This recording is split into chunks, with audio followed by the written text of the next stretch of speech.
había aparecido a Moisés, y fue allí en el Monte Santo donde inició el camino de vida de todo el pueblo. Moisés sacó del campamento al pueblo para recibir a Dios, y se detuvieron al pie del monte Sinaí, y humillados porque el Señor había descendido sobre el fuego, y el humo subía como el humo de un horno, y todo el monte se estremeció en gran manera. Después de ese hecho majestuoso y sin precedentes, el monte Sinaí se convirtió en el altar natural de Dios en la tierra.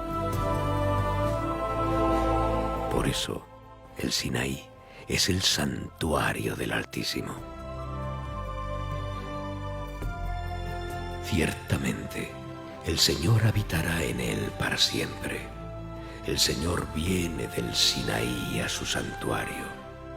Y es a este monte santo al que tendrás la oportunidad de enviar tu petición el 15 de diciembre para que lo imposible acontezca.